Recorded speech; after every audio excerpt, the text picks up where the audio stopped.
샬롬, 일론 머스크 28번째 킴벌과의 화해. 2020년 11월 켄 하워리의 생일 파티에 참석하러 스톡홀름을 다녀온 후 머스크는 코로나19 양성 판정을 받았다. 그는 킴벌에게 전화를 걸었다. 킴벌 역시 그즘 코로나19에 걸린 상황이었다. 두 사람의 관계는 특히 2018년에 그 험난했던 가을 이후 껄끄러워진 상태였다. 하지만 일론이 볼더와 와서 함께 경미한 코로나19 증상을 극복하면서 두 사람의 관계는 다시 돈독해졌다. 합법적인 천연 환각제를 이용한 마음 치유를 신봉하던 김벌은 주술사의 안내에 따라 환각성 차를 마시는 아야와 스카 의식을 계획하고 있었다. 그는 일론에게 그 의식에 참여할 것을 권했다. 일론 내면에 있는 악마를 길들이는 데 도움이 될 수 있을 거라고 생각해서였다.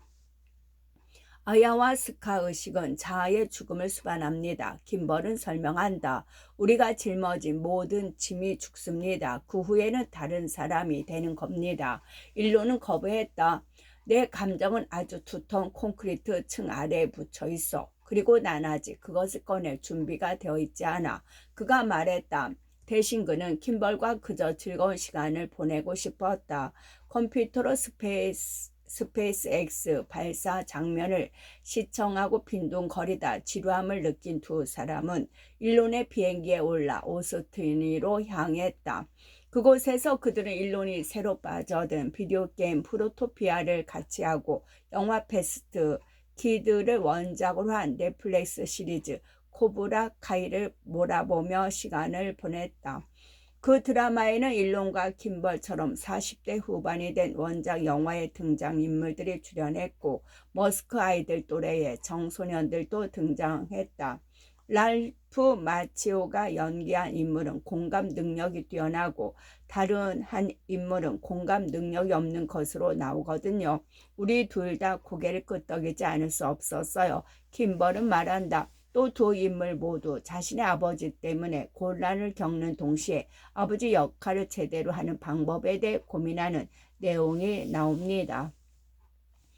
형제는 이 드라마를 함께 보며 아야와스키 의식이 없어도 칸타르시스를 느낄 수 있었다. 킴벌은 말한다. 둘 다 다시 어린 시절로 돌아간 것 같았어요.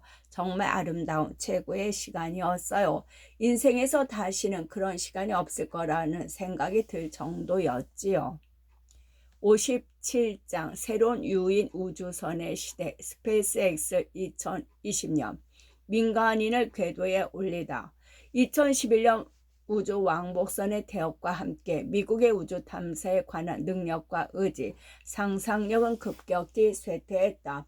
두 세대 전에 9번의 달 탐사 의무를 수행한 나라였다는 사실이 무색할 정도였다. 마지막 왕복선 임무 이후 거의 10년 동안 미국은 인간을 우주로 보내지 못했다. 우주 비행사를 국제우주정거장에 보내려면 러시아 로켓에 의존해야 했다. 2020년 스페이스X가 이 모든 것을 바꿨다. 그해 5월 크루드래곤 캡슐을 탑재한 펠컨 9 로켓 나사 우주 비행사 2명을 국제우주 정거장으로 실어 나를 준비를 마쳤으며 이는 민간 기업이 인간을 궤도에 올려보내는 최초의 우주선 발사였다. 트럼프 대통령과 펜스 부통령이 케이프 커네버럴로 날아와 3구의 발사대 근처의 관람석에 앉아 발사를 지켜봤다. 머스크는 헤드폰을 착용하고 아들 카이와 함께 관자실에 앉아 있었다. 약 1,000만 명이 텔레비전과 다양한 스트리밍 플랫폼을 통해 생중계로 발사를 지켜보았다. 머스크는 나중에 팟캐스터 렉스 프리트먼에게 이렇게 말했다. 나는 종교를 믿는 사람이 아니에요. 그럼에도 무릎 꿇고 이 임무가 성공하도록 도와달라고 기도했지요. 로켓이 이륙하자 관제실은 환호성으로 가득 찼다. 트럼프를 위시하여 몇몇 정치인들이 축하 인사를 전하기 위해 들어왔다. 트럼프가 말했다. 우주 임무에 관해서 50년 만에 처음으로 큰 메시지를 전하는 셈입니다. 그렇게 생각합시다. 그리고 그런 메시지를 전달하게 되어 영광입니다. 머스크는 대통령이 무슨 말을 하는지 잘 이해가 되지 않았고 그래서 거리를 유지했다. 트럼프는 머스크와 그의 팀에게 다가와 물었다. 여러분, 나와 이렇게 4년 더 나아갈 준비가 되어 있죠? 머스크는 어이가 없어서 그냥 돌아섰다.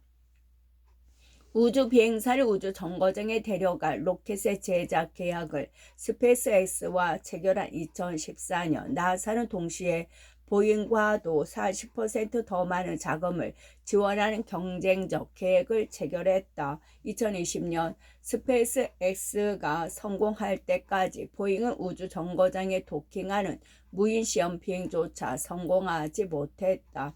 머스크는 스페이스X 성공적인 발사를 축하하기 위해 김벌 그라임스, 루크 노색 등과 함께 케이프 커넬버럴에서 남쪽으로 차로 2시간 떨어진 에버그레이즈 습지의 한 리조트로 향했다. 노색은 역사적인 순간을 기록했다는 엄청난 감동이 갑자기 그들에게 밀려왔다고 그 순간을 기억한다. 그들은 밤늦도록 춤을 추었고 김벌은 한순간 벌떡 일어나 우리 형이 방금 우주 비행사를 우주로 보냈어요 라고 외쳤다. 요다 같은 책임자와 열정적인 엔지니어. 2020년 5월 우주 비행사를 우주 정거장으로 보낸 스페이스X는 이후 5개월 동안 11번의 무인 위성 발사에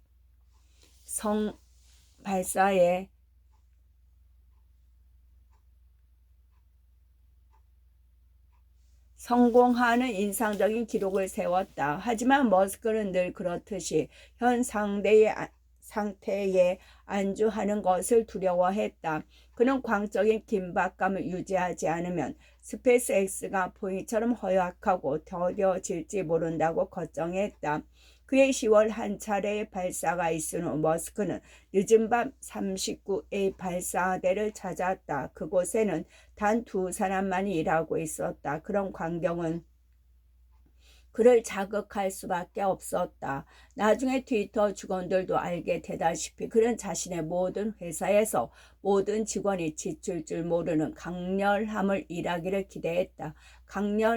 일하기를 기대했다. 케이프 커널버럴에서 근무하는 직원이 전부 783명이나 되오.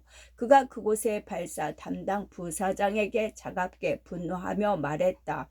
근데 왜 지금 단 2명만 일하고 있는 거요? 머스크는 부사장에게 48시간을 주면서 모든 직원이 하고 있어야 마땅할 일에 대한 브리핑을 준비하라고 했다.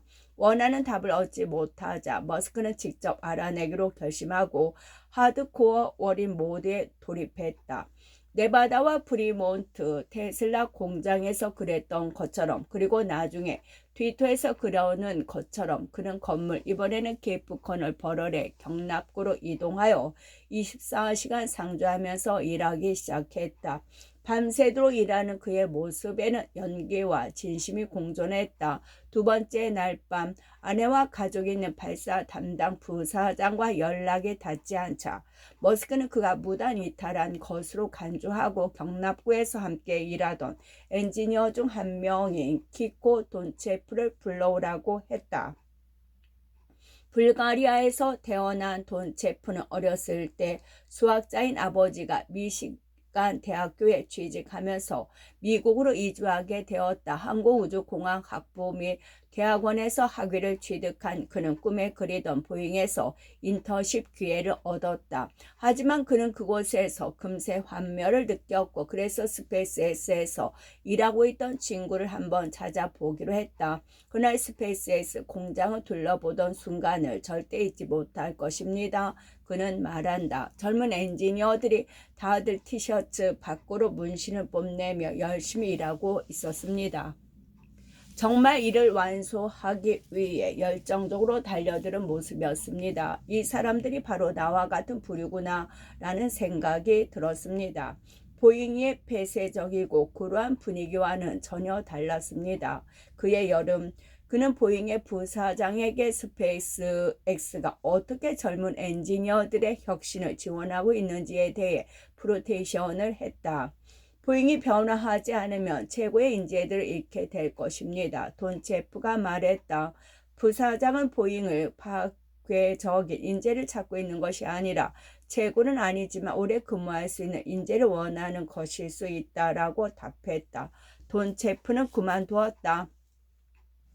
유타주에서 열린 한 컨퍼런스에 참석한 그는 스페이스X가 주최한 파티에서 몇 잔을 마신 후 용기를 내 퀸쇼웨를 붙잡아 세웠다. 그는 주머니에서 구겨진 이력서를 꺼내 밀면서 자신이 작업한 위성 하드웨어의 사진을 보여주었다. 저는 창의적으로 일할 수 있습니다. 그가 그녀에게 말했다. 소웰은 기뻐했다. 구겨진 이력서를 들고 내게 다가올 만큼 용감한 사람이라면 누구든 좋은 후보가 될 수 있지요. 그녀가 말했다. 그녀는 그에게 스페이스X의 면접을 보러 오라고 했다. 머스크와의 면접 일정은 며칠 후 오후 3시로 잡혔다. 머스크는 여전히 자신이 직접 면접을 봐서 엔지니어를 채용하고 있었다. 평소와 마찬가지로 머스크의 일정이 계속 뒤로 밀렸고 돈 체프는 다음날 다시 오라는 말을 들었다. 하지만 돈 체프는 돌아가지 않고 머스크의 칸막이 밖에서 그대로 앉아 있었다. 그렇게 5시간이 흐른 후 8시에 마침내 그는 머스크를 만나러 들어갈 수 있었고 그 자리에서 보잉에서 자신의 열광적인 접근 방식이 어떻게 평가받지 못하는지 털어놓았다. 머스크는 채용이나 승진 발령 시 이력서 스펙보다 태도를 우선시했다. 그리고 그에게 좋은 태도란 미치도록 열심히 일하려는 열망이었다. 머스크는 그 자리에서 돈 체프를 채용했다.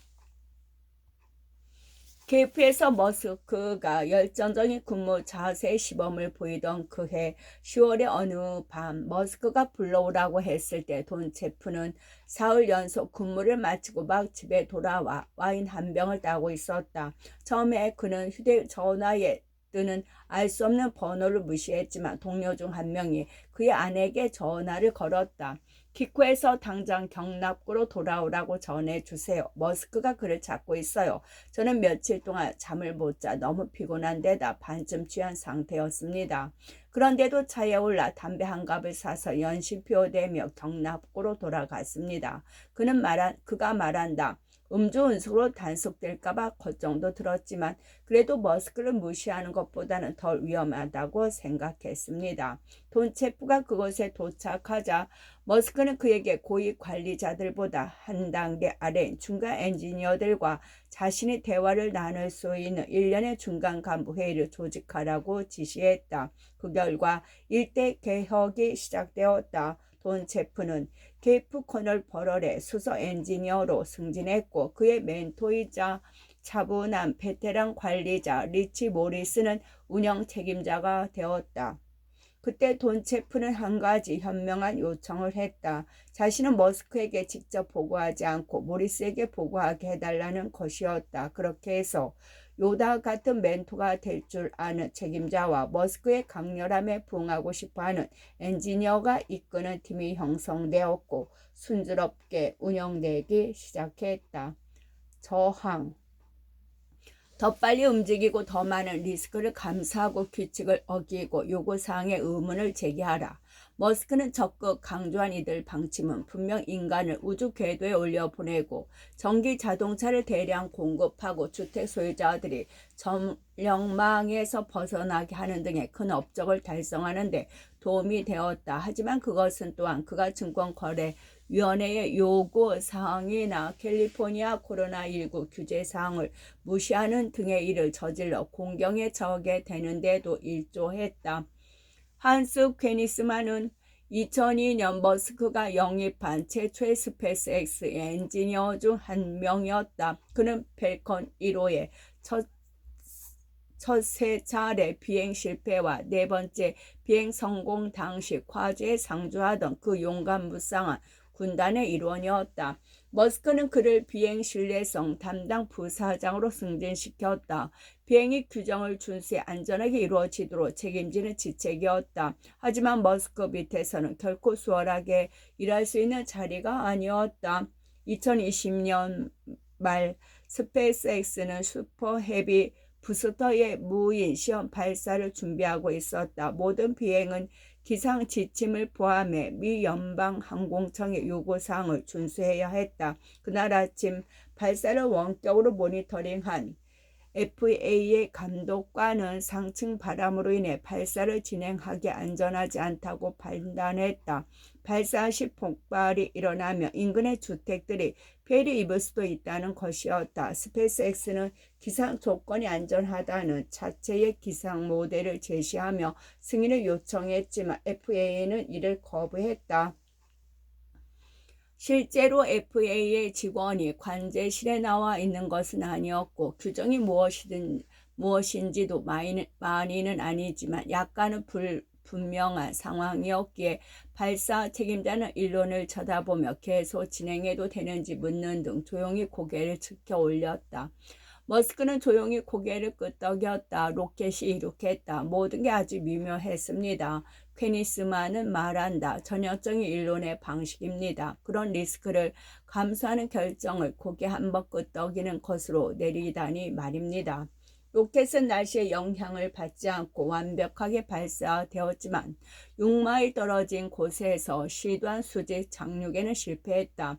FAA는 기상 경보가 무시된 이유에 대한 조사를 시작하며 스페이스X 테스트를 2달간 중단시켰지만 결국 큰 벌칙은 부과하지 않았다. 퀘니스만은 업무의 일환으로 이 사건에 대한 보고서를 작성했는데 스페이스X 형태를 눈가림하려 하지 않았다. 그는 내게 이렇게 말했다. FAA는 무능한 데다가 보수적이기까지 해서 결코 훌륭한 조직이라 할 수 없지만 그래도 우리는 비행하기 전에 그곳의 승인을 받아야 하는 입장이고 또 나는 그에 대한 책임이 있는 사람입니다. 머스크는 FAA의 불가 판정을 받고도 로켓을 발사했습니다. 그래서 나는 사실 그대로 보고서를 썼습니다. 그는 스페이스X와 머스크가 책임을 인정하길 원했다. 하지만 머스크는 그런 태도를 높이 평가하지 않았다. 머스크는 그런 식으로 생각하지 않고 매우 과민하게 반응했습니다. 퀘닉스만의 말이다. 퀘닉스만은 초창기부터 스페이스X에 몸담은 인물이었기에 머스크는 그를 그 자리에서 해고하고 싶지 않았다. 하지만 일단 그는 퀘닉스만의 경영자 주의를 박탈했고 몇 달 지나지 않아 완전히 해방시켜 주었다. 당신은 그 오랜 세월 참으로 멋지게 일을 해왔지만 결국 모든 사람은 은퇴할 시간을 맞이하기 마련입니다. 당신의 그 시간은 지금입니다. 머스크가 그에게 보낸 이메일의 내용이다. 58장 머스크, 베조스 2라운드 스페이스X 2021년 머스크의 도발. 제프 베조스와 일론 머스크의 얽히고 설키는 경쟁 관계는 2013년부터 시작되었다. 케이프 커네버럴의 역사적인 39의 발사대를 차지하기 위해 벌인 두 사람의 첫 번째 경쟁에서는 머스크가 승리했다. 이후 우주에 이르는 경계선까지 올라갔다가 돌아와 착륙하는 로켓 부분에서는 베조스가 이겼고 궤도까지 올라간 후 착륙하는 로켓 부분에서는 다시 머스크가 앞섰으며 사람을 궤도에 올려놓는 로켓 부분에서도 머스크가 승리했다. 두 사람 모두 우주 탐사에 대한 개인적인 열정을 가지고 있었고 이들의 경쟁은 한 세기 전에 철도 남작들이 벌인 경쟁과 마찬가지로 해당 분야를 발전시키는 데 도움이 되었다. 우주가 억만장자들의 도락이 되고 있다는 비아냥거림에도 불구하고 로켓 발사를 민영화하겠다는 두 사람의 비전은 중국과 심지어 러시아에도 뒤처져 있던 미국을 다시 우주 탐사의 선두 자리로 끌어올리는 원동력이 되었다. 2001년 4월 스페이스X가 베조스의 블루오리진 제치고 반세기 만에 우주 비행사를 달에 보내는 나사의 프로젝트에 대한 계약을 따내면서 그동안 수면 아래로 가라앉아 있던 두 사람의 경쟁의식에 다시 불이 붙었다. 블루 오리진은 이 결정에 불복하며 이의를 제기했지만 성공을 거두지는 못했다. 블루 오리진의 웹사이트는 엄청나게 복잡하다와 위험성이 높다라는 큰 글씨로 스페이스X 계획을 비판하는 그래픽을 게재했다. 이에 대해 스페이스X는 블루 오리진의 궤도에 도달할 수 있는 로켓이나 우주선은 단 한 대도 생산하지 못했다라고 지적하며 대응했다. 머스크의 트위터 팬들은 블루 오리진을 조롱하며 플래시몹을 형성했고 머스크도 이에 동참했다. 그는 궤도에 올릴 수 없다네 라고 트윗했다. 베조스와 머스크는 몇 가지 면에서 서로 닮았다. 두 사람 모두 열정과 혁신, 의지력으로 업계를 뒤흔들었다. 두 사람 모두 직원들을 퉁명스럽게 대했고 주저없이 멍청한 짓거리라고 일책했으며 의심하는 사람과 반대하는 사람에게 분노했다. 그리고 두 사람 모두 단기적 이익을 추구하기보다는 미래를 구상하는 데 집중했다. 베조스는 이익의 절차를 알기는 하느냐는 질문이라고 대답한 적도 있다. 하지만 엔지니어링에 대한 탐구와 관련해서는 서로 달랐다. 베조스는 체계적이었다. 그의 좌우명은 그라다템 페루키테르, 즉 단계적으로 맹렬하게였다. 머스크의 본능은 리스크를 무릅쓰고라도 미친 일정으로 사람들을 몰아붙이는 것이었다. 베조스는 엔지니어링 회의에 몇 시간씩 소비하며 기술적인 제안을 하고 갑작스러운 명령을 내리는 머스크의 관행에 회의적이었고 실록 경멸감까지 품었다. 베조스는 말한다. 스페이스X나 테슬라의 전직 직원들이 내게 그랬어요. 머스크는 대개 스스로 주장하는 것만큼 그렇게 많이 알지 못하며 그가 개입하는 것은 대개 도움이 되지 않거나 오히려 문제를 일으킨다고 말입니다. 머스크는 베조스를 호사가라고 느꼈으며 그가 엔지니어링에 집중하지 않는 것이 블루 오리진이 스페이스X보다 발전이 더딘 이유 중 하나라고 생각했다. 2021년 말 인터뷰에서 그는 베조스가 상당히 훌륭한 엔지니어링 소질을 보유하고 있다라고 마지못해 칭찬한 후 다음과 같이 덧붙였다. 하지만 나는 엔지니어링의 세부적인 부분을 파고드는데 정신적 에너지를 소비하려는 의지가 없는 것 같습니다. 악마는 디테일에 있는데 말이지요. 머스크는 집을 모두 팔고 텍사스의 임대주택에 살게 된 후로 베조스가 여러 채 저택을 가지고 호화로운 생활을 하는 것에 대해서도 경멸하기 시작했다. 몇 가지 면에서 내가 베조스로 하여금 블루 오리진에서 더 많은 시간을 보내도록 자극함으로써 더 많은 진전을 이루도록 돕고 있는 셈이지요. 머스크는 말한다. 그는 온수 6조에서 보내는 시간을 줄이고 블루 오리진에서 더 많은 시간을 보내야 해요.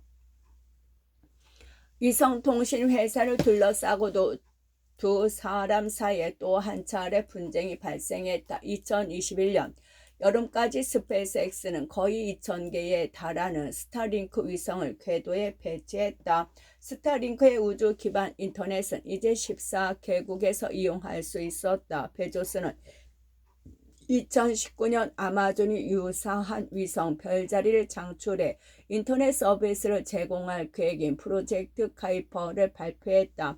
하지만 2021년까지 그 목적으로 발사된 위성은 없었다. 머스크는 궤도에 올려놓은 톤당 비용이나 사람의 개입 없이 오토파일럿으로 주행한 평균 거리 등과 같은 명확한 지표를 설정하는 것이 혁신을 주도한다고 믿었다.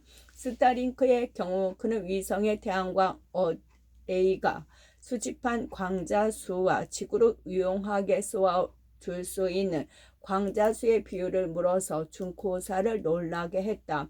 10,000대 1 정도의 엄청난 비율이었지만 중고사는 이를 고려한 적이 없었다.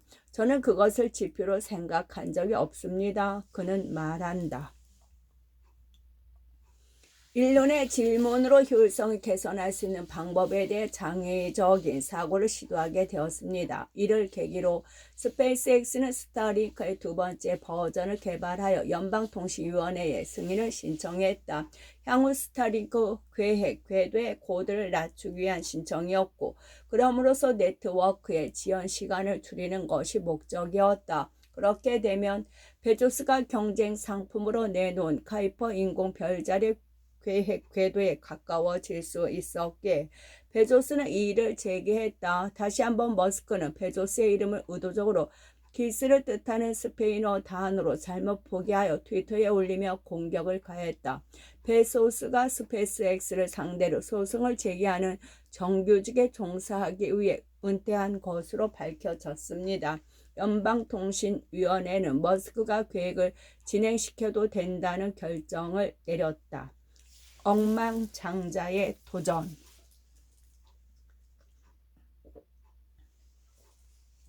베조스의 꿈 중 하나는 직접 우주에 가보는 것이었다.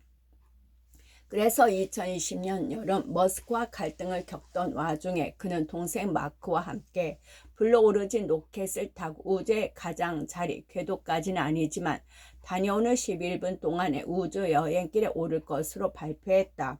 그는 우주에 진출한 최초의 억만장자가 될 터였다. 버진 항공과 버진 뮤직을 창업한 웃는 얼굴의 영국인 억만장자 리처드 브랜스 경도 그런 꿈을 꾸었다. 그는 부유한 관광객을 태우고 우주 여행을 떠나는 것을 주요 사업의 모델로 삼는 우주비행 회사 버진 갤럭시를 설립했다. 마케팅에 대한 그의 천재적인 감각에는 자신을 회사의 얼굴이자 정신으로 활용하는 것도 포함되었다.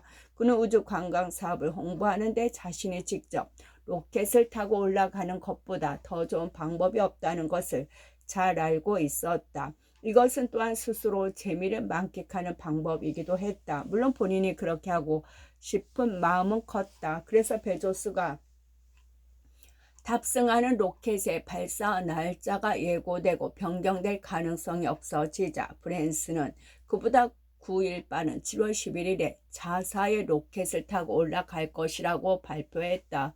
쇼 매십이 뛰어난 그는 스티븐 콜베어 미국의 배우를 라이브 웹캐스트의 진행자로 가수 칼리드를 해당 이벤트에 맞춰 만든 신곡의 공연자로 초대했다. 발사 당일 새벽 1시 직전에 잠에서 깬 브랜스는 당시 겉으로 사용하던 집의 주방에 들어섰다가 깜짝 놀라지 않을 수 없었다. 머스크가 베이스X와 함께 그곳에 서 있었던 것이다. 머스크가 다정하게도 우리의 비행을 축하하기 위해 아기를 데리고 찾아와 주었어요. 브랜슨의 말이다. 머스크는 맨발에 달 탐사 50주년을 기념하는 아폴로 50년이라는 문구가 새겨진 검은색 티셔츠를 입고 있었다. 두 사람은 자리에 앉아 두어 시간 동안 이야기를 나눴다. 인류는 잠이 별로 없는 것 같아요. 브랜슨의 말이다.